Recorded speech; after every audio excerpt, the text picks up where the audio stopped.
पहलगांव में निर्दोष यात्रियों की नृशंस हत्या पाकिस्तानी आतंकवादियों के द्वारा जो की गई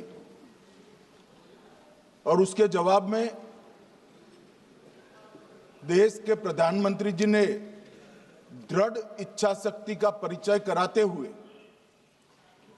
ऑपरेशन सिंदूर की सेना को परमिशन दी और हमारे वीर जवानों ने सटीकता बहादुरी के साथ पाक स्थित आतंकवादी अड्डों को चूर चूर करने का काम किया। वो घटना पर जो बहस हो रही है इसमें हिस्सा लेने के लिए मैं खड़ा हुआ। माननीय अध्यक्ष जी, सबसे पहले पहलगांव में जो नृशंस हत्या की गई निर्दोष नागरिकों की, धर्म पूछकर उनको मारा गया, इनके परिवार के सामने मारा गया और बड़ी बर्बरता के साथ ये हत्याएं की गई, इसकी मैं घोर निंदा करता हूं और जो मारे गए हैं इनके परिजनों के साथ अत्यंत हृदय की गहराइयों से मैं संवेदना भी व्यक्त करना चाहता हूं। ऑपरेशन सिंदूर के जवाब में पाकिस्तान के हमारे नागरिक ठिकानों पर गोलीबारी की, इसमें भी कुछ नागरिक हताहत हुए, गुरुद्वारा भी टूटा, मंदिर भी टूटा, जो भी नागरिक उसमें घायल हुए हैं और जो हताहत हुए हैं वो सभी के प्रति मैं पूरे सदन की ओर से गहरी संवेदना व्यक्त करना चाहता हूं। माननीय अध्यक्ष जी, कल से यहां पर पक्ष और विपक्ष दोनों की चर्चा चल रही है और स्वाभाविक है जब इस तरह की नृशंस घटना घटे देश में तब इस पर मुक्त चर्चा भी होनी चाहिए, चिंतन भी होना चाहिए, आगे न हो इसकी व्यवस्था की भी चिंता होनी चाहिए। माननीय अध्यक्ष जी, मैं विषय पर आने से पहले आपके माध्यम से सदन को और सदन के माध्यम से पूरे देश को ऑपरेशन महादेव जो कल एक हुआ है इसकी जानकारी देना चाहता हूं।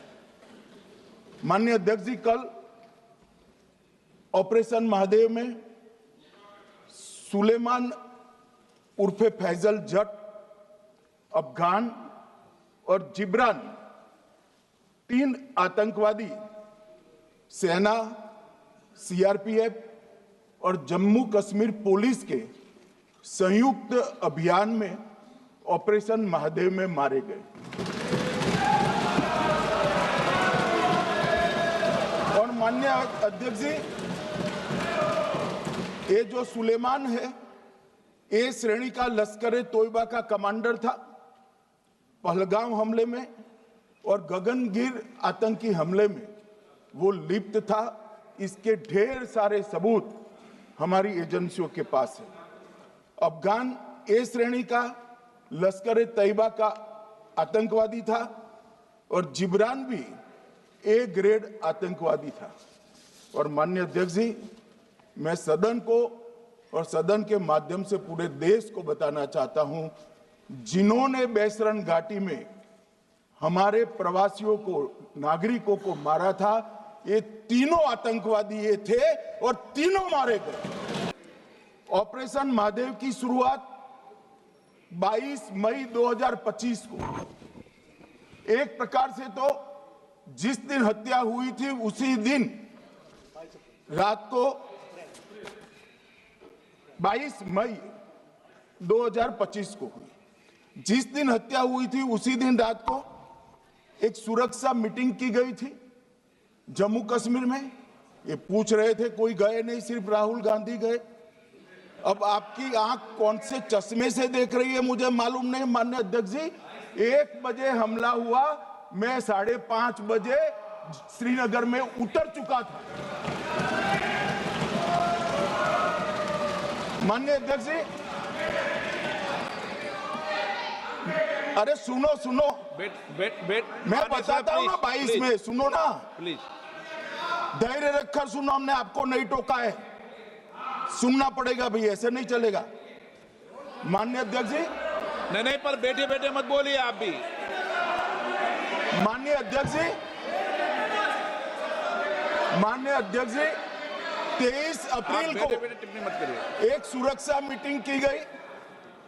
सभी सुरक्षा बल, सेना, CRPF, BSF, Jammu Kashmir police, और सबसे पहले उसमें निर्णय किया गया कि जो नृशंस हत्यारे हैं वो देश छोड़कर पाकिस्तान भाग न पाए, इसकी हमने पुख्ता व्यवस्था की और भागने नहीं दी।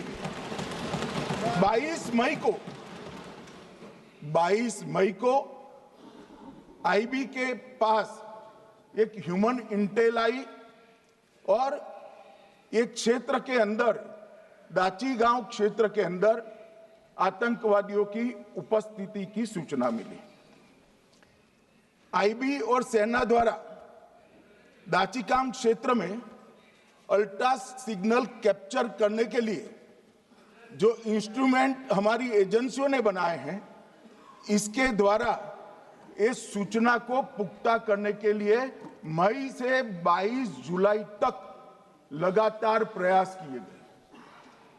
ठंड में ऊंचाइयों पर हमारे सेना के अधिकारी पैदल इनके सिग्नल प्राप्त करने के लिए घूमते रहे, आईबी के अफसर भी घूमते रहे, सीआरपीएफ भी घूमती रही, और मान्यवर 22 जुलाई को हमें सफलता मिली। सेंसर्स के माध्यम से आतंकवादी होने की पुष्टि मिल गई। तब 4 पैरा जो हमारी सेना का एक हिस्सा है, उसकी नेतृत्व में 4 पैरा के जवान, सीआरपीएफ के जवान और जम्मू कश्मीर पुलिस के जवान मान्यवर एक साथ ये आतंकवादियों को घेरने का काम किया। सेना, सीआरपीएफ, जम्मू कश्मीर पुलिस की मीटिंग भी की गई। जो 5 ह्यूमन एसेट्स थे उनको भी वहां बेचा गया, और कुल मिलाकर कल जो ऑपरेशन हुआ, इसमें हमारे निर्दोष नागरिकों को मारने वाले तीनों आतंकी मौत के घाट उतार दिए। मान्यवर, तीनों के नाम मैंने बताए हैं, सुलेमान उर्फे फैजल जट, अफगान और जिब्रान। मान्यवर, वो तो एक आशंका थी कि यही लोगों ने घटना की है, मगर मैं बाद में एनआईए की जांच पर आता हूं, एनआईए ने पहले से ही इनको, जिन्होंने आसरा लिया था, वो लोगों को गिरफ्तार कर रखा था। उनको खाना पहुंचाने वाले लोगों को अपने कब्जे में रखा था। तो जब आतंकवादियों के शव श्रीनगर आए, इनसे पहचान कराई गई। 4 लोगों ने पहचान लिया, यही 3 लोग थे जिन्होंने पहलगांव में आतंकी घटना को, मगर हमने इस पर भी भरोसा नहीं किया मान्यवर, कोई जल्दबाजी नहीं की। हमने जो आतंकी घटना स्थान से कारतूस मिले थे, वो कारतूस का एफएसएल रिपोर्ट पहले से करा कर रखा था, और चंडीगढ़ सेंट्रल एफएसएल के अंदर बैलिस्टिक रिपोर्ट के आधार पर उनका रिपोर्ट तैयार था। जब ये कल आतंकवादी मारे गए, इनकी 3 राइफलें पकड़ी गई। एक M9 अमेरिकन राइफल थी और 2 AK-47 राइफल थी। जो कारतूस मिले थे वो भी M9 और AK-47 के भी थे, मगर हमने इससे भी संतोष नहीं माना।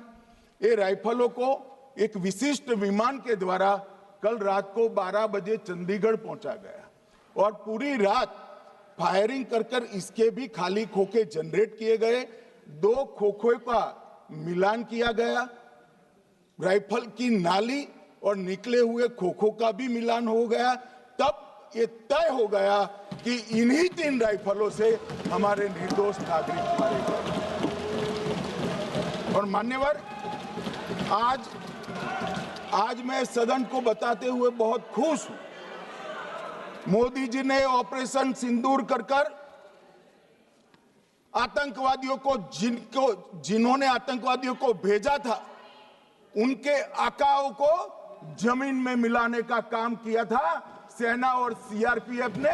वो आतंकवादियों को भी समाप्त कर दिया। और मान्यवर,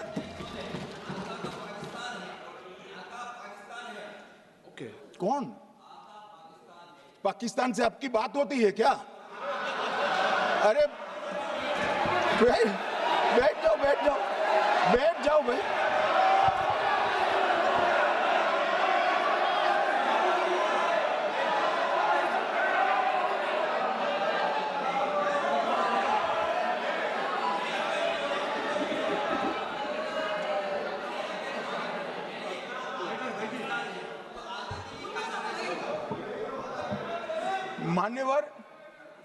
मान्यवर मैं बताता हूं कैसे इनके आका मारे गए, वो भी नाम के साथ बताता हूं, जगह के साथ बताता हूं, घंटे मिनट और सेकंड के साथ बताता हूं। मान्यवर मैं तो अपेक्षा करता था कि जब ये सूचना सुनेंगे पक्ष विपक्ष में खुशी की लहर दौड़ जाएगी, मगर ये स्याही पड़ गई इनके चेहरे। ये क्या है मान्यवर, किस तरह की पॉलिटिक्स? भाई आतंकवादी मारे गए, आपको इसका भी आनंद नहीं है?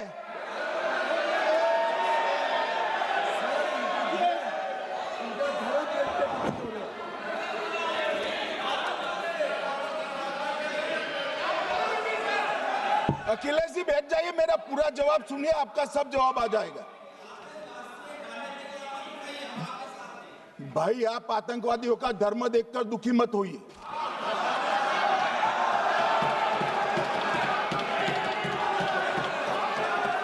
अखिलेश बैठ जाइए यार।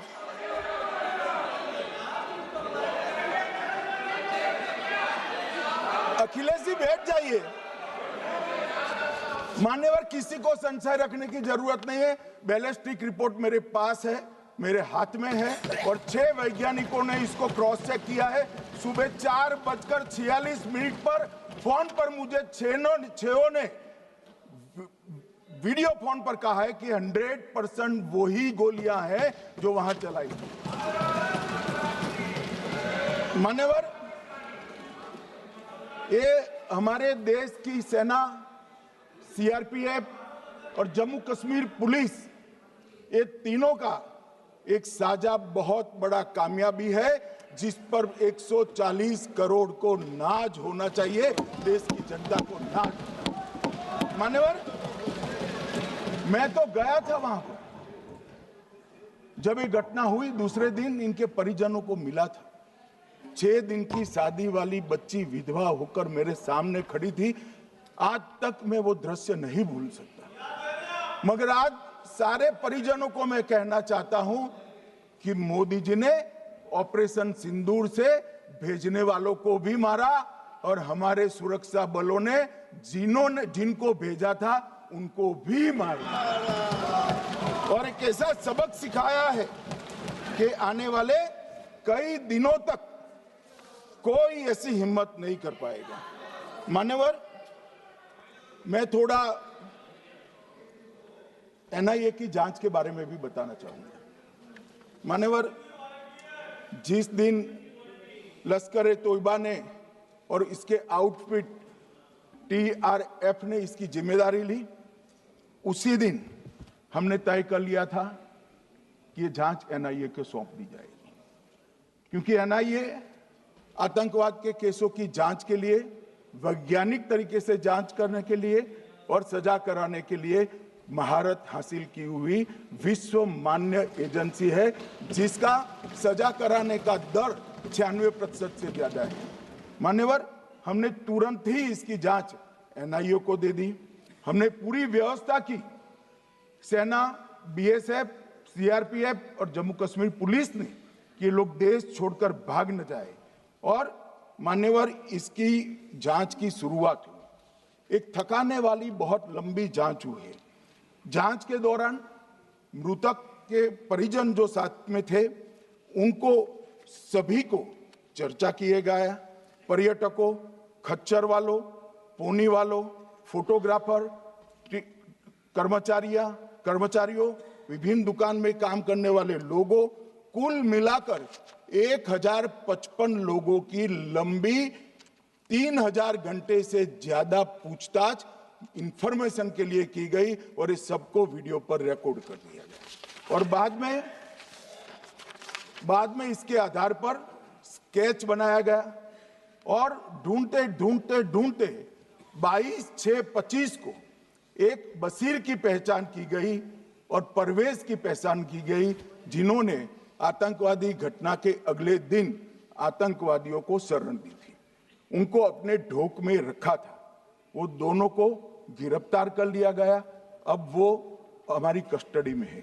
दोनों गिरफ्तार अपराधियों ने खुलासा किया कि 21/4/25 की रात को 8 बजे 3 आतंकवादी बेसरण से लगभग 2 किलोमीटर दूर स्थित परवेज ढोक में आए थे। आतंकवादियों के पास AK-47 और M9 कार्बाइन थी। जो 2 आतंकवादियों ने काली पोशाक पहनी थी और एक ने छद्म वेश किया था। खाना खाया, चाय पी और ढोक से निकलते वक्त कुछ खाना, नमक, मिर्च और मसाले लेकर वो चले गए। मान्यवर, उस वक्त हमने जिन खोखो को रिकवर किया था, इसको हमने चंडीगढ़ FSL में टेस्टिंग के लिए भेज दिया और जब चंडीगढ़ FSL में टेस्टिंग के लिए भेजा गया तो वही राइफल से एप्को आतंकी हमला हुआ था, वो भी निश्चित हुआ। तो आज इसके साथ साथ दूसरे एप्को आतंकी हत्या को अंजाम देने वाले आतंकियों का भी इसके साथ ही समाप्ति हुई है, उनको मार दिया गया है। मान्यवर, और इसके बाद में स्केच बनाया गया। गिरफ्तार किए गए दोनों आरोपियों की माता जो थी, इन्होंने ये तीनों आतंकियों के मृतदेहों को पहचान लिया है। दोनों आतंकवादी घटना में साथ लेने वाले उनके साथियों ने भी पहचान लिया है और अब उसकी FSL की पुष्टि भी आज सुबह 4 बजे हो गई थी। अब मैं जांच का पूरा ब्यौरा बताना चाहता हूं। मान्यवर, ये हमले में 3 पाकिस्तानी आतंकवादी थे। हमले में 2 AK-47 और 1 M9 कार्बाइन का प्रयोग किया गया था और अब जो पकड़े गए हैं, इसके सुलेमान के कारण एप्को का मामला भी आज रिजॉल्व हो रहा है और आतंकवादियों को पनाह देने वाले 2 स्थानीय लोगों को भी इस केस में पकड़ लिया गया है। अब मान्यवर, कल पूछते थे कहां से आए, कहां गए, किसकी जिम्मेदारी है। भाई, जिम्मेदारी हमारी ही है। हम सरकार में हैं, हमारी ही जिम्मेदारी है। मगर मैं पूछता हूं, जब आप सरकार में थे तब क्या क्या हुआ था, इसकी जिम्मेदारी किसकी थी और क्यों निर्वहन नहीं किया, वो भी बाद में पूछूंगा। जरा धीरज से सुनना। मगर मान्यवर, मुझे एक बड़ा दुख हुआ। कल इस देश के पूर्व गृह मंत्री चिदंबरम जी ने सवाल उठाया कि क्या प्रूफ है कि ये आतंकवादी पाकिस्तान से आए। और मान्यवर, कब उठाया? जब संसद में चर्चा होने वाली थी। क्या कहना चाहते हैं चिदंबरम साहब? किसको बचाना चाहते हैं? पाकिस्तान को बचाकर आपको क्या मिलेगा? वो ये कह रहे हैं कि और क्या है? मत जवाब दो।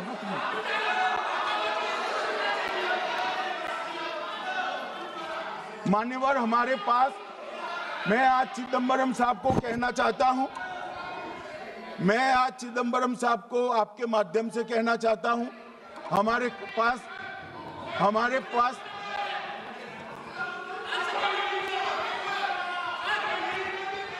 मान्यवर, हमारे पास प्रूफ है, वो भी मैं सदन के सामने रखना चाहता हूं कि तीनों पाकिस्तानी थे। 3 में से 2 के पाकिस्तान के वोटर नंबर भी आज हमारे पास उपलब्ध है। मान्यवर, ये राइफलें हैं ये राइफलें भी हमारे पास उपलब्ध है। इनके पास से जो चॉकलेटें मिली हैं, वो चॉकलेटें ढोक में से मिली, वो भी पाकिस्तान की बनाई हुई चॉकलेट है। मान्यवर, ये कहते हैं कि पाकिस्तानी नहीं थे, इसका मतलब पूरी दुनिया के सामने इस देश का एक पूर्व गृह मंत्री पाकिस्तान को क्लीन चिट दे रहा है।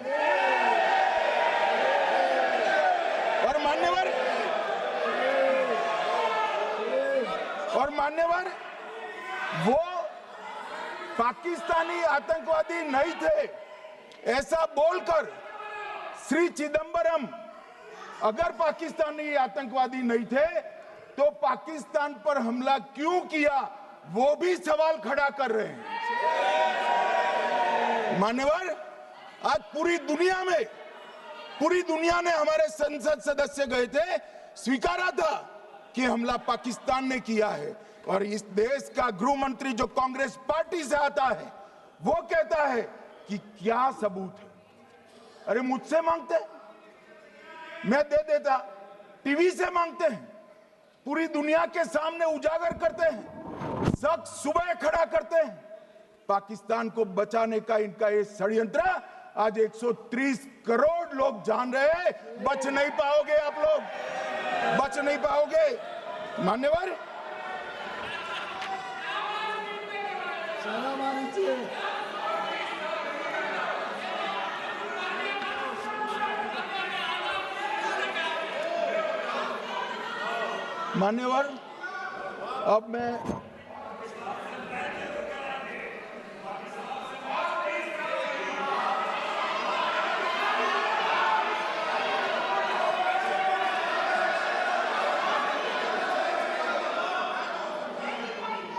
मान्यवर, अब मैं पहलगांव आतंकी हमला और ऑपरेशन सिंदूर,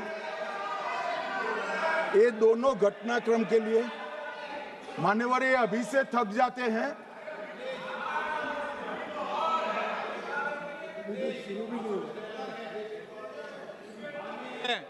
प्लीज बैठिए।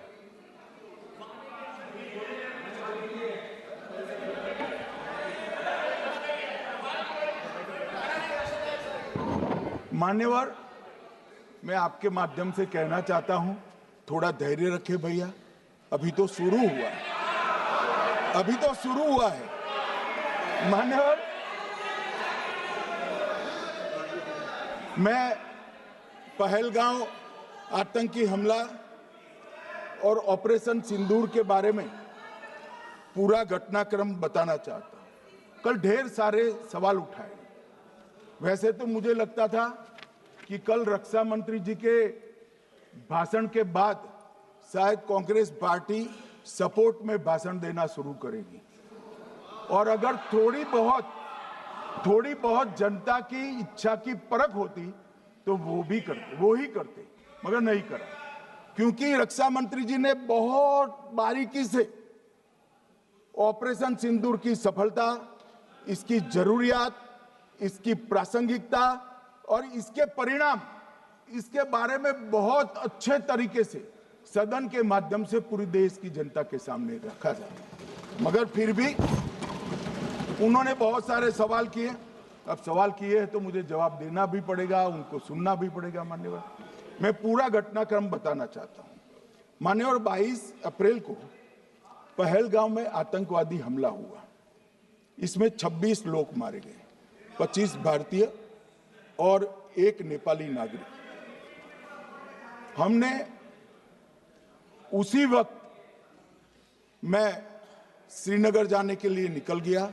रात को ही सुरक्षा बलों की मीटिंग कर ये भाग न पाए इसकी व्यवस्था की। माननीय मोदी जी ने 23 और 30 अप्रैल को CCS की मीटिंग चेयर की। ये कह रहे हैं, मैं आज बताना चाहता हूं कि CCS की 23 अप्रैल की मीटिंग में क्या हुआ। सबसे पहला कांग्रेस पार्टी का ब्लंडर था सिंधु जल संधि, इसको स्थगित करने का काम नरेंद्र मोदी जी ने किया। हमने अटारी के माध्यम से एकीकृत जांच चौकी जो चलती थी उसको बंद कर दिया। पाकिस्तानी नागरिकों के सार्क वीजा को सस्पेंड कर सभी को वापस पाकिस्तान भेजने का काम किया। पाकिस्तान स्थित उच्चायोग ने रक्षा, सैन्य, नौसेना के सलाहकारों को अवांछनीय व्यक्ति घोषित किया, संख्या को 55 से घटाकर 30 किया और सीसीएस ने ये संकल्प लिया कि जहां पर भी ये आतंकवादी छुपे हैं उनको और उनकी ट्रेनिंग करने वाले अड्डों को सेना, पुलिस, सीआरपीएफ, बीएसएफ उचित जवाब देगी। मान्यवर, जिस तारीख को ये हुआ उसी दिन ये निर्णय हो चुका। मान्यवर, इसके बाद में कल गोगाई जी कहते थे मोदी जी 24 को पहलगाम जाने की जगह बिहार गए। सुनो यार, मान्यवर, मोदी जी जब ये पहलगाम घटना हुई यहां नहीं थे, विदेश में थे। आने के बाद तुरंत सीसीएस बैठक की और मोदी जी जिस दिन बिहार गए उस दिन पहलगाम में कुछ नहीं, कोई नहीं था, सिर्फ राहुल गांधी थे। सारे लोग चले गए थे, सारे लोग वहां से अपने अपने ठिकाने पर चले गए थे। मगर इन्होंने एक बात कही, उस पर मेरी आपत्ति है मान्यवर। उन्होंने कहा 24 अप्रैल को चुनावी भाषण किया। मान्यवर, देश का नेतृत्व करने वाले देश के प्रधानमंत्री की फर्ज होती है कि देश की संप्रभुता पर, देश के नागरिकों पर अगर ऐसा जघन्य हमला होता है तो जनता की भावनाओं के अनुरूप जवाब देना चाहिए। मान्यवर, मैं आज आपकी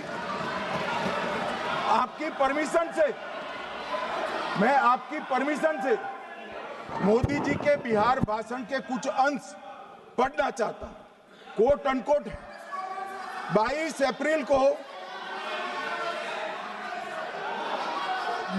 अप्रैल को पहलगाम का यह हमला केवल निहत्थे पर्यटकों पर नहीं बल्कि पूरे भारत की आत्मा पर एक दुस्साहसपूर्ण प्रहार है। आतंकवाद के प्रति दृढ़ और कड़ा रुख, आतंकियों और इसके हमले की साजिश रखने वालों की कल्पना से भी बढ़कर उनको सजा दी जाए। मान्यवर, महत्वपूर्ण है आतंकियों और इसकी साजिश रचने वाले दोनों को।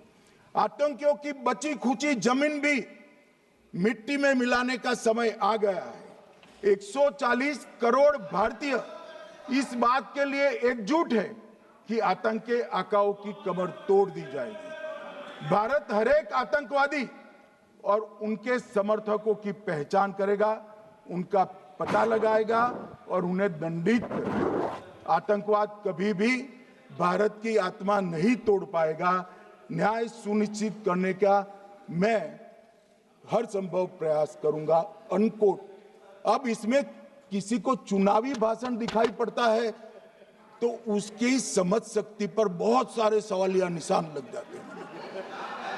ये चुनावी भाषण नहीं है, आतंकवाद के खिलाफ लड़ने का 140 करोड़ भारतीयों का प्रतिघोष है जो मोदी जी ने वहां दिया। इनको चुनावी भाषण दिखाई पड़ता है। जैसे चश्मे होते हैं ऐसी ही दृष्टि होती है। मान्यवर, इसके बाद 30 अप्रैल को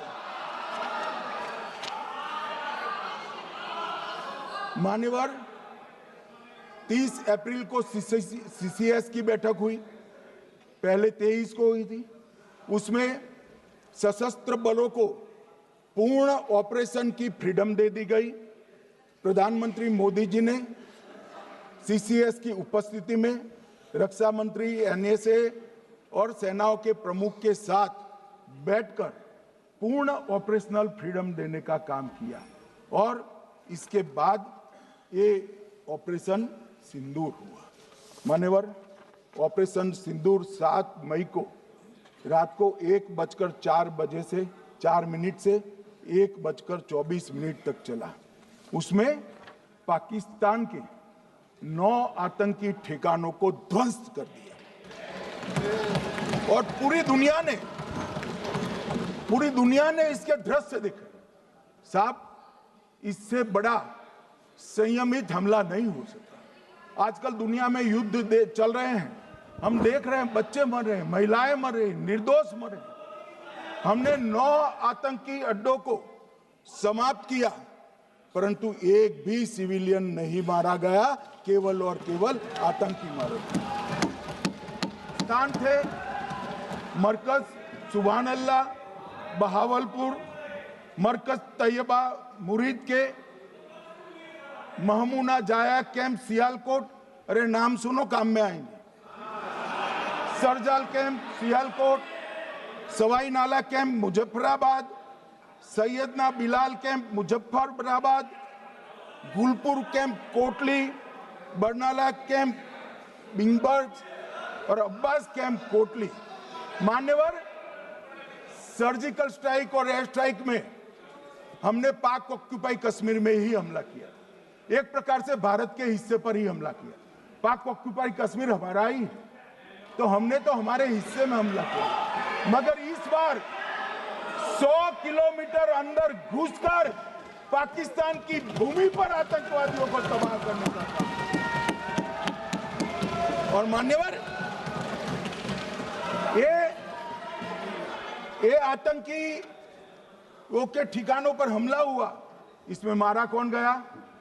हाफिज मोहम्मद जमील जैसे मोहम्मद के प्रमुख मौलाना मसूद अजहर के बहनोई, मुदस्सर खादियान मरकज तैयबा मुरीद का प्रमुख, याकूब मलिक जेएम पदाधिकारी, मोहम्मद हमसा जमील जेएम ऑपरेटिव, मोहम्मद यूसुफ अजहर गंभीर रूप से घायल था फिर मारा गया, जैसे मोहम्मद का आमिर मोहम्मद हसन खान गंभीर रूप से घायल था फिर मारा गया, जेएम ऑपरेटिव मोहम्मद हसन गंभीर रूप से घायल हुआ, अब्दुल मलिक, खालिद अबू अक्स और नोएम मलिक, इनका कोई पता ठिकाना नहीं। और मान्यवर, ये पूछते थे मुझे कल कि पहलगांव के दोषी कहां गए, वो पहलगांव के दोषी कहां गए? ये जो मैंने, अरे सुनो ना यार, ये जो 10 मैंने नाम पढ़े हैं, इसमें से 8 ये चिदंबरम एंड कंपनी के समय में आतंकवादी घटना घटाने वाले लोगों को नरेंद्र मोदी जी ने मारा। ये हमें पूछते हैं कहां गए? अरे भाई, आपके समय में जो छुप गए थे उनको चुन चुन कर हमारी सेना ने समाप्त कर दिया है। और ये 10 नहीं, कल राजनाथ जी घबराते बोले हैं, अब ऑथेंटिक शब्द का है, मैं बढ़ा नहीं सकता, मगर कम से कम 100 लोगों को हमारी सेना ने समाप्त, 100 से अधिक लोगों को हमारी सेना ने समाप्त करने का काम। मान्यवर, और इस पर भी गर्व नहीं कर सकते आप, इस पर भी गर्व नहीं कर सकते।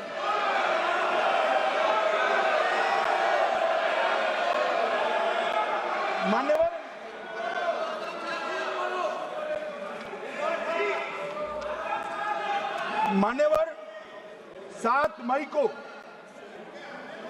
1:26 पर 22 मिनट पर ये हमारा काम समाप्त हो गया। हमारे डीजीएमओ ने उनके डीजीएमओ को बता दिया कि भाई, हमने आतंकवादी हमलों पर स्थानों पर सिर्फ हमला किया है, इनके हेडक्वार्टर पर हमला किया है, जो हमारा आत्मरक्षा का अधिकार है। पूरी दुनिया इसको एक्नॉलेज करती है। ऐसा नहीं हो सकता है मनमोहन सिंह के समय की तरह कि वो आकर मारेंगे और हम चुपचाप बैठे रहेंगे और जाकर चर्चा करेंगे। ये नरेंद्र मोदी सरकार, ऐसा नहीं हो सकता। डोजियर भेजते रहेंगे। मान्यवर, उरी में हमला हुआ, हमने सर्जिकल स्ट्राइक किया। पहलगाम में हमला हुआ, एयर स्ट्राइक करा, और अरे पुलवामा में हुआ, एयर स्ट्राइक करा, और पहलगाम में हमला किया। 100 किलोमीटर अंदर जाकर 9 अड्डों और 100 से ज्यादा आतंकवादियों को समाप्त। मान्यवर, अब देखें हमने तो हमला किया था पाकिस्तान स्थित टेररिस्ट ठिकानों पर। अब पाकिस्तान से गलती हो गई, टेररिस्ट ठिकानों पर जो हमला किया था उसको वो अपने पर का हमला मान बैठे और पूरी दुनिया में कहते थे कि हमारा टेररिज्म से कोई लेन देन नहीं है। ये तो अब ऐसे ही ग्रुप करते, हम तो विक्टिम है, जो मनमोहन सिंह ने सर्टिफाइड भी कर दिया था कि ये भी विक्टिम है। मान्यवर, मगर दूसरे दिन इनकी श्रद्धांजलि का कार्यक्रम हुआ और पाकिस्तान को मालूम नहीं पड़ा कि ये पूरी दुनिया देखेगी। सेना के आला अफसर उनके नमाजे जनाजा में उपस्थित हुए, उनके जनाजे को कंधा दिया और ये सारे आतंकवादियों के जनाजे के जुलूस के अंदर पाकिस्तानी सेना, इनके अफसर, आईएसआई के अफसर, वहां की पुलिस के अफसर अश्रुभीनी आंख के साथ जुड़े थे। और मान्यवर, ये सिंदूर ने पाकिस्तान को पूरी दुनिया में एक्सपोज कर दिया कि पाकिस्तान के अंदर टेररिज्म स्टेट स्पॉन्सर्ड टेररिज्म है। ये पूरी तरह से मान्यवर पूरी तरह से एक्सपोज हो गया। 8 मई को पाकिस्तान ने हमारे रिहायशी इलाकों में हमला किया, हमारे सेना के अड्डों पर हमला किया, मगर एक भी मिसाइल से उनका कुछ नुकसान नहीं कर पाई। बहुत नजदीक से की हुई गोलाबारी के कारण हमारे एक गुरुद्वारा टूटा, एक मंदिर टूटा, कुछ हमारे नागरिक हताहत हुए। और दूसरे दिन 9 मई को मोदी जी ने सेना को हुक्म दिया, एक मीटिंग करी, राजनाथ जी, मोदी जी, एनएसए, सेना के सारे अध्यक्ष, और जवाब देने का तय किया और उनके 11 एयरबेस को क्षतिग्रस्त करने का काम किया। मान्यवर, 8 एयरबेस इतने सटीक तरीके से तोड़े गए, पाकिस्तान की पूरी एयर डिफेंस सिस्टम धरी की धरी रहेगी, कुछ नहीं कर पाई। नूर खान चकलाला एयरबेस तोड़ दिया गया, मुरीद तोड़ दिया गया, सुगुर्दा तोड़ दिया गया, रफीकी तोड़ दिया गया, रहीम यार खान तोड़ दिया गया, जकोबाबाद तोड़ दिया गया, सुक्कुर और भोलारी भी तोड़ दिया। और सुक्कुर, लाहौर, अरिफवाला, चुनेन, जकोकाबाद और नया चोर, ये 6 रडार सिस्टम भी उनके पूरी तरह से ध्वस्त कर दिए। 2 surface to air guided weapon Lahore और ओकारा में इनका जखीरा भी समाप्त कर दिया गया। और मान्यवर, ये हर चीज में पॉलिटिक्स करते हैं, हर चीज में। जब उन्होंने हमारे रिहायशी इलाकों पर हमला किया, फिर भी हमने इनके रिहायशी इलाकों पर हमला नहीं किया, सिर्फ इनके एयरबेस और एयर डिफेंस सिस्टम को निशाना बनाया और उनकी आक्रमण करने की क्षमता को पंगु कर रख दिया। हमारी पूरी सेना, पूरी वायुसेना, पूरी नौसेना अक्षुण्ण थी और उनकी हमला करने की क्षमता को हमने छिन्न विछिन्न कर दिया। पाकिस्तान के पास शरण में आने के अलावा और कोई चारा ही नहीं था। इसलिए मान्यवर, इसलिए 10 मई को डीजीएमओ ने, पाकिस्तान के डीजीएमओ ने भारत के डीजीएमओ को फोन किया और 5 बजे हमने इस संघर्ष को विराम किया। अब मान्यवर,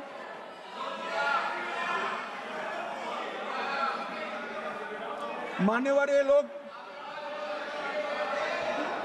लोग कल सवाल उठा रहे थे कि इतनी अच्छी पोजीशन में थे, आपने युद्ध क्यों नहीं किया? युद्ध के कई परिणाम होते हैं मान्यवर, करना न करना वो सोचकर करना पड़ता है। मगर मैं इसी देश के इतिहास से कुछ घटनाएं बताना चाहता हूं। 1948 में मान्यवर, कश्मीर में हमारी सेनाएं निर्णायक बढ़त पर थी। सरदार पटेल ना बोलते रहे, जवाहरलाल नेहरू जी ने एक तरफा युद्ध विराम कर दिया। और मान्यवर, मैं बड़ी जिम्मेदारी के साथ कहता हूं, मैं इतिहास का विद्यार्थी हूं, पाक ऑक्यूपाई कश्मीर का अगर अस्तित्व है तो जवाहरलाल नेहरू जी की ये युद्ध विराम के कारण है। इसका जिम्मेदार जवाहरलाल नेहरू है। मान्यवर, 1960 में सरदार पटेल ने विरोध किया था, गाड़ी लेकर आकाशवाणी तक गए थे, घोषणा न करते दरवाजे बंद कर दिए थे। मान्यवर, 1960 में सिंधु जल पर भौगोलिक व रणनीतिक रूप से हम बड़े मजबूत थे और उन्होंने सिंधु समझौता क्या किया, 80% भारत का पानी पाकिस्तान को दे दिया। मान्यवर, 62 के लड़ाई की बात मैं बाद में करता हूं। 65 की लड़ाई में हाजीपीर जैसे स्ट्रेटेजिक जगह पर हमने कब्जा किया था, 66 में उसको लौटा दिया गया। मैं 71 के युद्ध की भी बात करना चाहता हूं। मान्यवर, 71 में कल राजनाथ जी ने भी बताया, पूरे देश ने इंदिरा जी का समर्थन किया। उन्होंने पाकिस्तान के 2 टुकड़े कर दिए।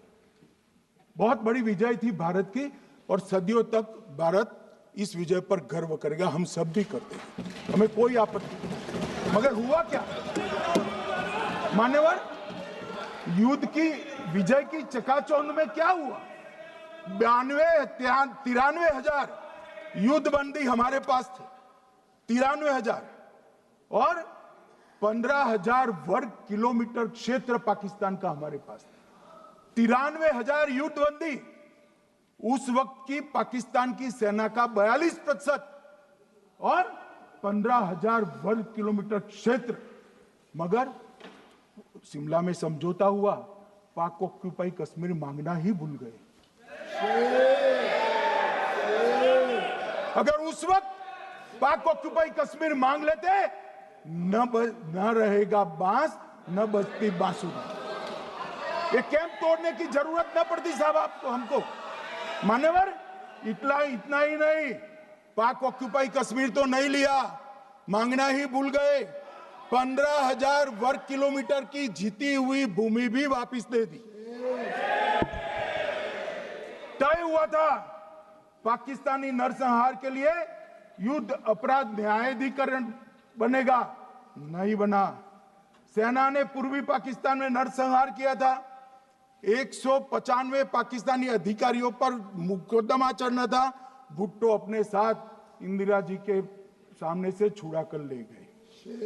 जनरल मानेक शॉ का एक कोट अनकोट कहता हूं, जनरल मानेक शॉ का, जो एक प्रकार से आर्किटेक्ट माने जाते हैं बांग्लादेश विजय के, इन्होंने कहा कि भुट्टो ने भारत के नेतृत्व को मूर्ख बनाया। अब जो शब्द है, मैं आप कोट अनकोट है, इसमें मेरा कुछ नहीं है, ये लोग गुस्सा न हो सकते। I told her, into bracket Indira Gandhi, Indira ji को कहा, that he, into bracket Bhutto के लिए, he has made monkey out of you. समझ में आता है? ये फील्ड मार्शल साहब ने कहा है मान्यवर, और ये हमें सिखा रहे, ये नहीं किया, वो नहीं किया, फलाना नहीं किया, ठिकाना नहीं किया। अरे भाई, आप तो पाकिस्तान को क्लीन चिट दे रहे हो कि पाकिस्तान ने हमला ही नहीं किया है। क्या अधिकार है आपको पूछने का? कोई अधिकार नहीं है साहब। देखिए क्या होता है, मैंने कहा पाकिस्तान को क्लीन चिट दे रहे हो, तो कनी मोदी जी कह रही है कि नहीं, हम नहीं दे रहे हैं। कनी मोदी जी, माननीय अध्यक्ष जी, आपके माध्यम से मैं कनी मोदी को बताना चाहता हूं, माननीय सदस्य जी को, कि वो कह रही है हमने नहीं दिया, मगर जिसके साथ बैठते हो उसका दोस्त तो आपके सर पर आएगा ना। चिदंबरम जी कर रहे हैं, आपके राज्य से है, कांग्रेस के प्रमुख नेता है, देश के पूर्व गृह मंत्री कह रहे हैं कि पाकिस्तान ने आतंकवादी नहीं भेजे थे। क्या क्लीन चिट देना चाहते? किसी को अधिकार नहीं है साहब यहां आतंकवाद पर बोलने का, किसी को अधिकार नहीं। मान्यवर, मैं अब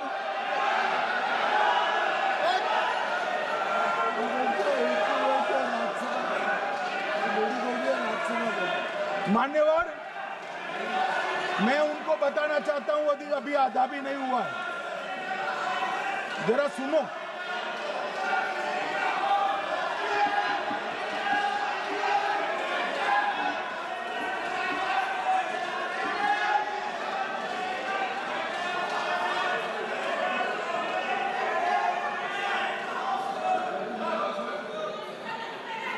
मान्यवर,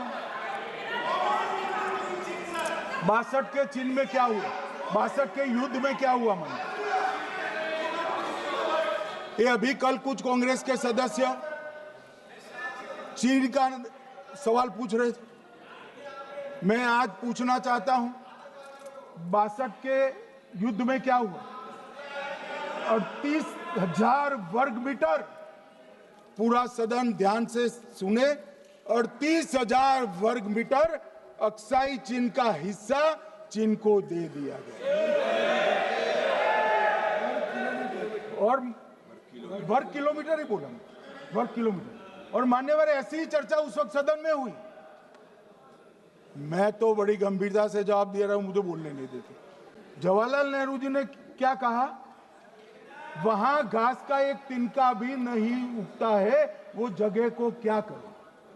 तो एक संसद सदस्य ने, नेहरू जी का सर मेरे जैसा था, महावीर प्रसाद त्यागी जी ने कहा कि आपके सर पर भी एक बाल नहीं, वो चीन बेच दे क्या? मान्यवर इस तरह से जवाब देते थे, नॉन सीरियस टाइप के जवाब। और कल गोगोई जी बड़ा बड़ा उछल उछल कर बोल रहे थे। अरे गोगोई जी, आपको मालूम है उन्होंने चीन के बारे में, आसाम के बारे में क्या कहा था? आसाम को आकाशवाणी पर बाय बाय कह दिया था। रिकॉर्डिंग है, रिकॉर्डिंग है।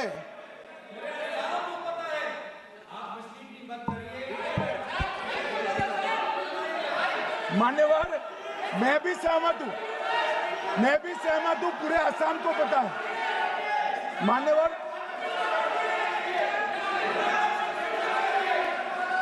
मान्यवर,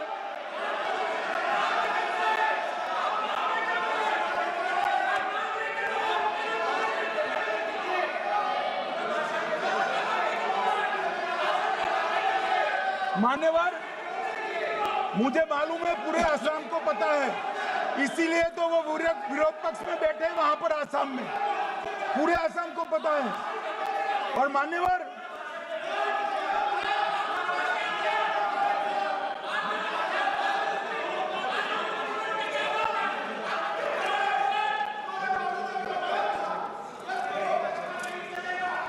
मान्यवर, मान्यवर, जोर से बोलने से सत्य को छिपाया नहीं जा सकता।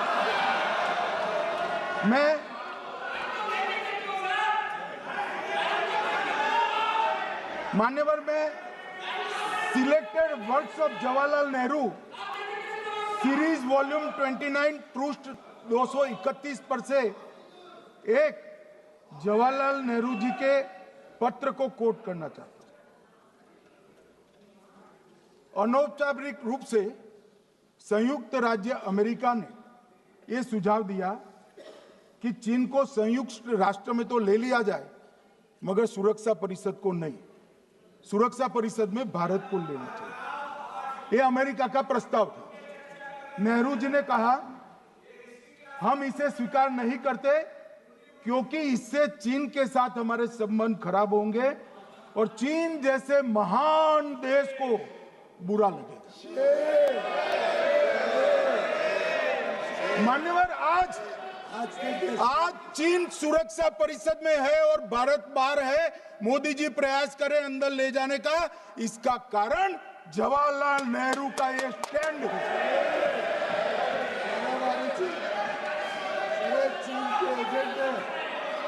और मान्यवर, ये तो पीढ़ी दर पीढ़ी चलता आ रहा है। राजीव गांधी फाउंडेशन ने चीन के साथ एमओयू कर दिया। अब कहते नहीं है कि एमओयू में क्या था, ये तो बताओ भाई, क्या एमओयू किया था राजीव गांधी फाउंडेशन ने? और जब डोकलाम में हमारे सेना के जवान चीन की सेना के सामने आंख में आंख डालकर बैठे थे, वो चीन के राजदूत के साथ राहुल गांधी मीटिंग कर रहे थे। ये मान्यवर ऐसा नहीं है। जवाहरलाल नेहरू, सोनिया गांधी, राहुल गांधी, तीन पीढ़ी तक के चीन का प्रेम उतरता जा रहा है। मान्यवर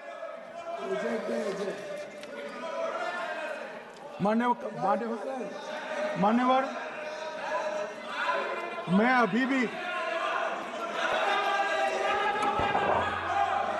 अभी भी एक बात इस महान सदन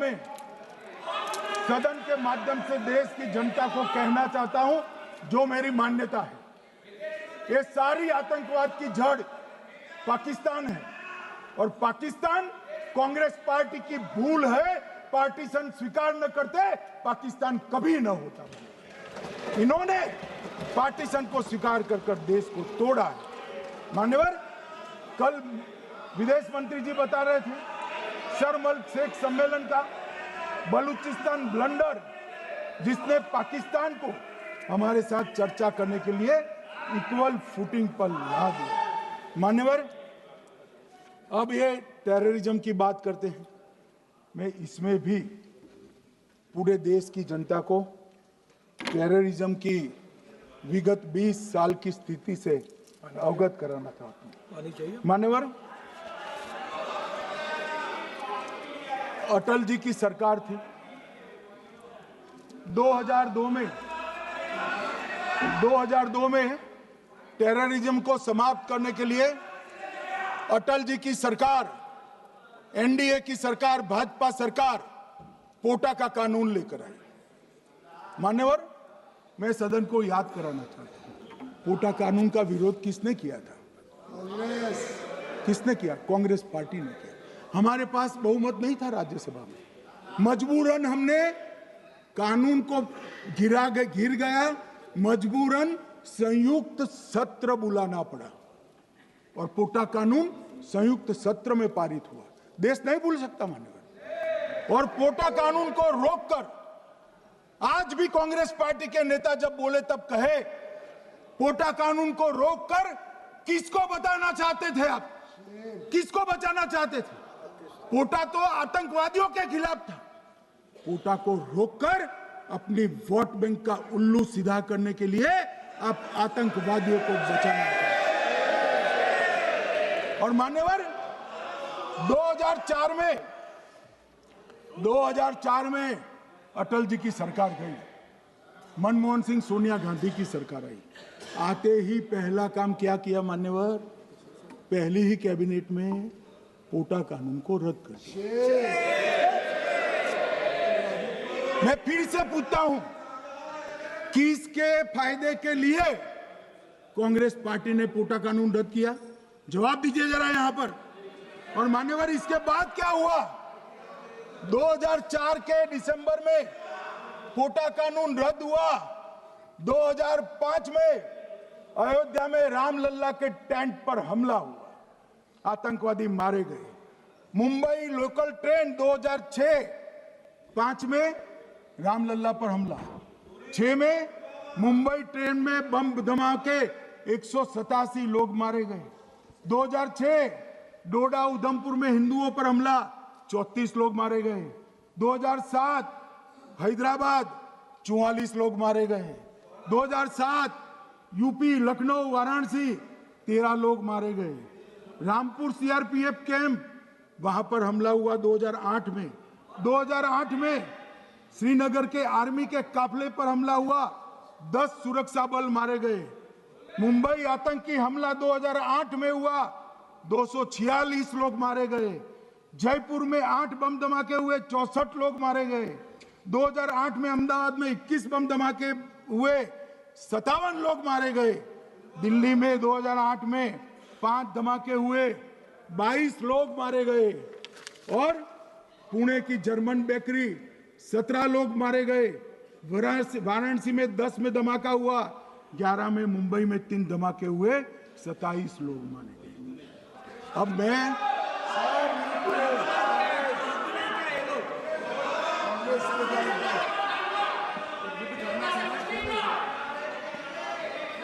मान्यवर, आतंकवाद के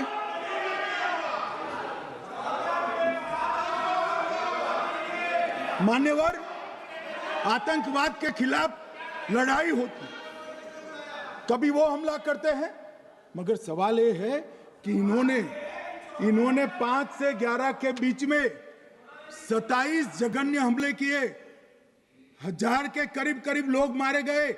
आपने क्या किया? क्या किया आपने? जवाब दीजिए, क्या किया? और मैं राहुल गांधी जी को चैलेंज देना चाहता हूं, इन्होंने इस आतंकवादी हमलों के खिलाफ उनकी सरकार ने जो कदम उठाए, यहां खड़े रहकर हिम्मत से बताए देश की जनता को, कुछ नहीं किया मान्यवर। ये यहां से आतंकवादियों की फोटो पाकिस्तान भेजते रहे, डोजियर भेजते रहे। और मान्यवर ये कहते हैं कि आपके समय में भी हमले हुए, मैं उनको अंतर समझाना चाहता हूं, वो देख नहीं पा रहे। मान्यवर, हमारे समय में जो भी आतंकवादी घटना हुई, पाक प्रेरित और कश्मीर सेंट्रिक हुई। देश के हिस्से में 2004 से 2014 से 2025 तक एक भी घटना नहीं हुई है मान्यवर। ये नरेंद्र मोदी सरकार है मान्यवर। और कश्मीर में भी आज स्थिति ऐसी हुई है, उनको पाकिस्तान से आतंकवादी भेजने पड़ते हैं। कश्मीर में आतंकवादी अब हमारे नहीं बनते हैं मान्यवर।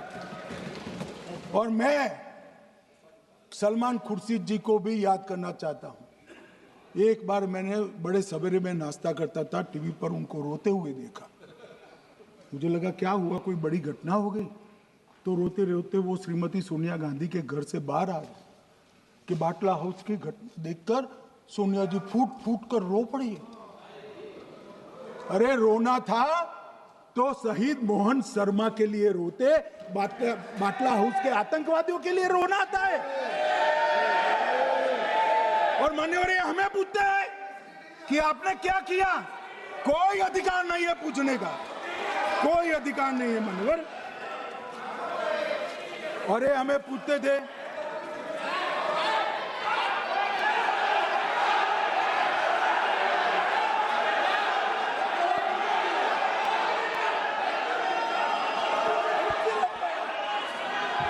मान्यवर, अभी 25% बाकी।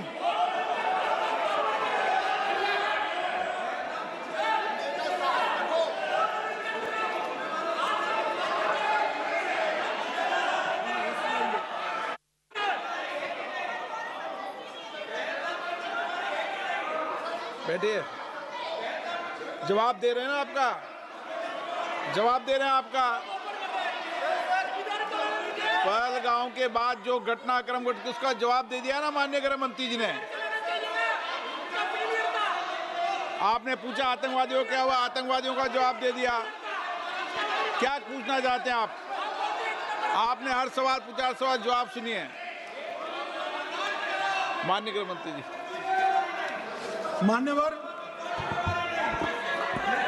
मान्यवर, इन लोगों को कल ऐसा था कि ये जो बेसरन के गुनहगार है वो पाकिस्तान भाग गए। तो बड़े आवाज से पूछते थे, भाग गए भाग गए भाग गए, गृह मंत्री क्या करता है, जिम्मेदारी ले। हमारी तो सेना ने ठोक दिया, सीआरपीएफ ने ठोक दिया मान्यवर। अब मेरा तो जवाब बनना ना देता है, ना वो मांगना बनता है। मगर मैं उनको कुछ पूछना चाहता हूं।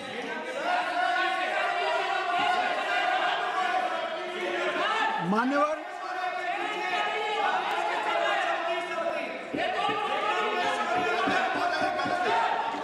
प्लीज, मारेगी तो सेना है ना, सेना अब ऐसे भी मारेगी ना। तो वो भी ये कह रहे हैं सेना और सीआईएसएफ ने मारा।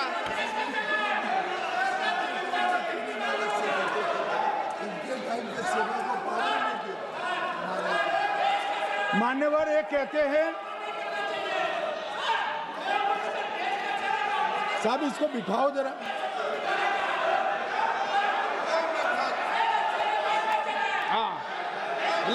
बैठिए बैठिए बैठिए बैठिए बैठिए।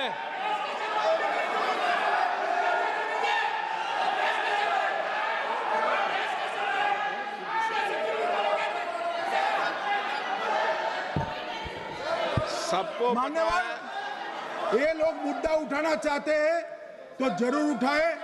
मैं आज सुबह ही सलमान खुर्शीद जी का वो इंटरव्यू मेरे मोबाइल में रिजर्व कर आया हूं। आप जब भी कहोगे ये पूरे टीवी पर बताने के लिए मैं तैयार हूं। सेव कर आया हूं। इनकी इच्छा है तो कल एक समय तय करिए, यहां बता दीजिए चारों टीवी में, और देश की जनता भी देख ले।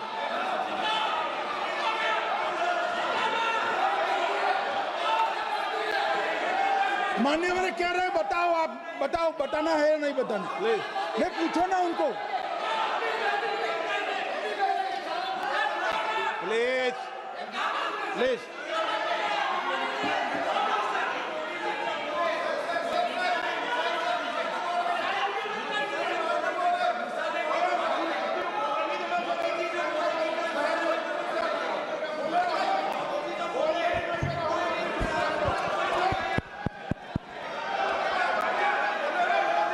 बिट्टू बैठ जा। मान्यवर ये पूछ रहे थे कि क्यों भाग गए। अब मेरा समय काफी जाएगा, मैं जरा संक्षिप्त में कहता हूं, घटनाओं पर नहीं जाऊं। दाऊद इब्राहिम कासकर 1986 में भागा, श्री राजीव गांधी की सरकार। सैयद सलाउद्दीन 93 में भागा, कांग्रेस की सरकार। टाइगर मेमन 93 में भागा, कांग्रेस की सरकार। अनीस इब्राहिम कासकर 93 में भागा, इनकी सरकार। रियाज भटकल 2007 में भागा, इनकी सरकार। इकबाल भटकर 2010 में भागा, इनकी सरकार। मिर्जा सादाब बेग 2009 में भागा, इनकी सरकार। अब मान्यवर मेरा तो जवाब मांग लिया, हमारे सुरक्षा बलों ने मेरा जवाब भी दे दिया, अब राहुल गांधी इसका जवाब दे।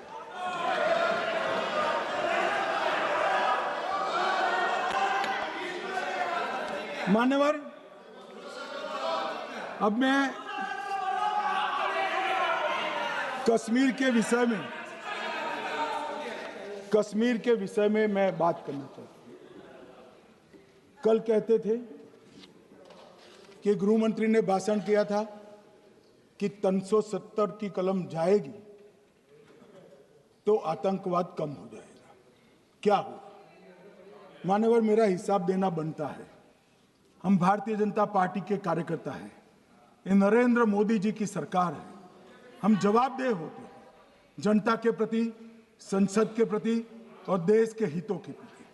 मैं आज देश की जनता के सामने 2004 से 14 और 2015 से 25 10-10 साल का लेखा जोखा रखना चाहता हूं।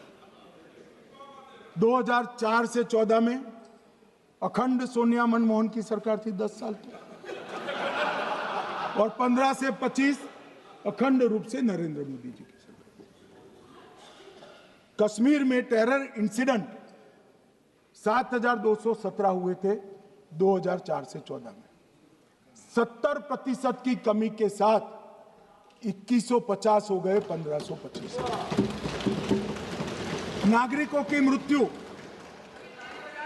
2004 से 14 में 1770 हुई, 2015 से 25 में कम होकर 357 हो गई, 80%।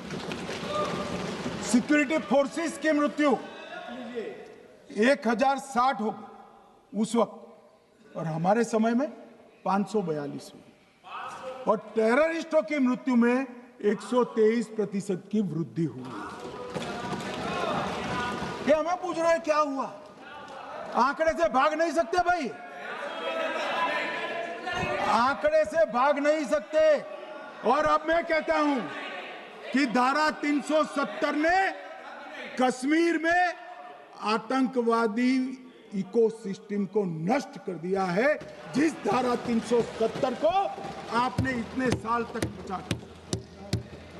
हमने जीरो टेरर प्लान बनाया है, एरिया डोमिनेशन प्लान बनाया है, मल्टी लेवल डिप्लॉयमेंट किया है, सुरक्षा जेलें बनाई हैं, 98% ट्रायल अब वीडियो पर हो रहे हैं। हमने संचार साधन बसाए हैं और 702 फोन विक्रेता जेल में डाले, 2667 सिम कार्ड बंद किए। हमने एक जमाना था साहब, 10-10 हजार लोगों के जनाजे निकलते थे। पूरे देश ने घटनाएं देखी होगी, बुरहान वानी मर गए, फला मर गए, ढिका मर गए, 10-10 हजार। अब जो मारा जाता है उसको वही दफना दिया जाता है। किसी भी आतंकवादी को उसका महिमा मंडन करने के लिए जनाजे की इजाजत नरेंद्र मोदी के शासन में नहीं। मान्यवर, आतंकवादियों के सगे वाले और समर्थक चुन चुन कर हमने नौकरियों से निकाले, पासपोर्ट रद्द कर दिए हैं, गवर्नमेंट कॉन्ट्रैक्ट रद्द कर दिए हैं, 75 से ज्यादा आतंकी समर्थकों को कोर्ट से ऑर्डर लेकर सरकार से बर्खास्त कर दिया गया है। बार काउंसिल उनके समर्थकों से भरी थी, सस्पेंड कर नया लोकप्रिय चुनाव हमने कराया है। मान्यवर, कई संगठन बैन करे, मैं बाद में बताता हूं। विशेष यूएपीए अदालतें बनाई हैं, लगभग मार्च 22 से 25 के बीच में यूएपीए के 2267 मामले हमने जब्त किए हैं, दर्ज किए हैं, 374 कुर्की की है। और परिणाम क्या है मान्यवर? ये पूछ रहे हैं परिणाम क्या है?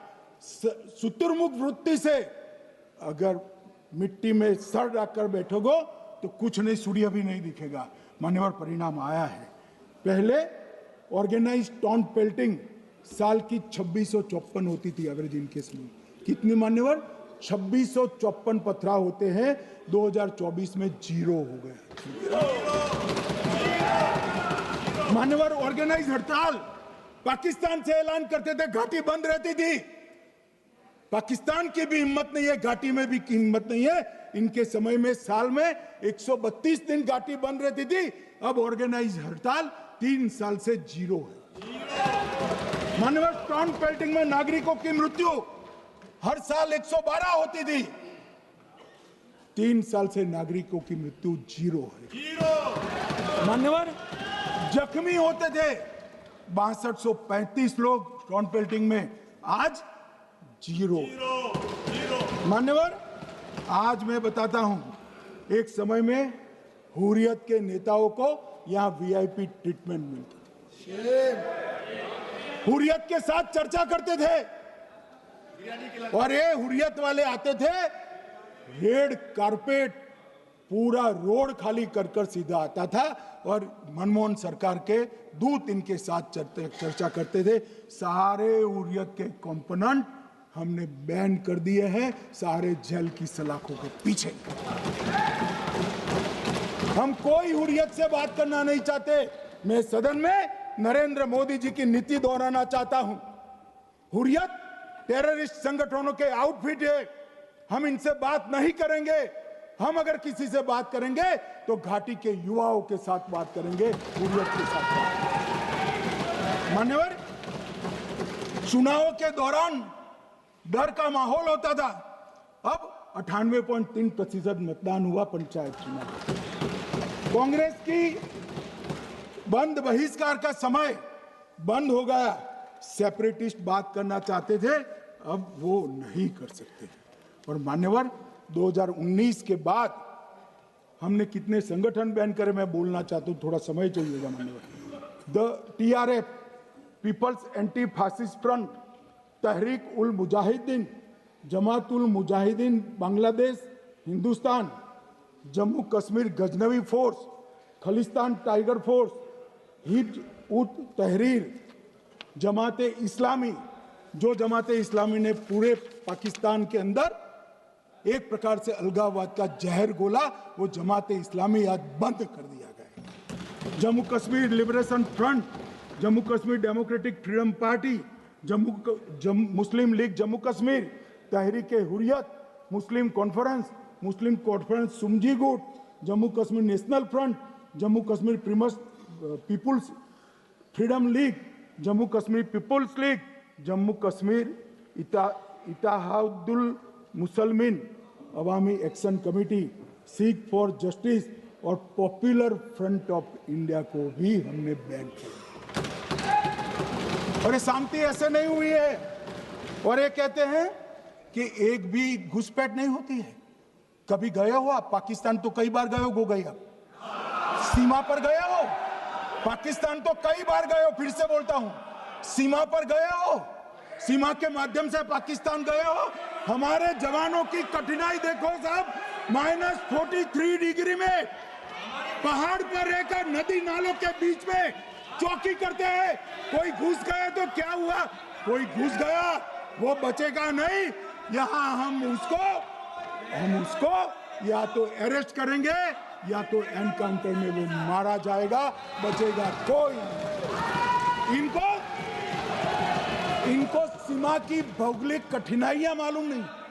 वहां मान्यवर कई नदी नाले हैं, वेग से पानी आता है, -46 डिग्री टेम्परेचर है, नीचे सुरंगें बनाते हैं। और ये तो ऐसे कह रहे हैं घुस गए। अरे भाई, आपके मन में तो, आपके समय में तो घुसने की जरूरत ही नहीं थी। आप बुलाते थे वीजा देकर, क्यों घुसेंगे? घुसने की जरूरत ही नहीं। जैसे आप पाकिस्तान जाते हो वैसे वो यहाँ आते। मान्यवर, अब ये कैसे हमें पूछ सकते हैं? मान्यवर,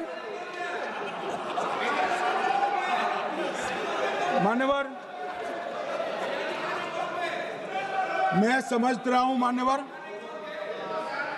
मान्यवर मैं समझ रहा हूं, पोटा का विरोध करने वाले को नरेंद्र मोदी की आतंकवादी विरोधी नीति नहीं पसंद आई।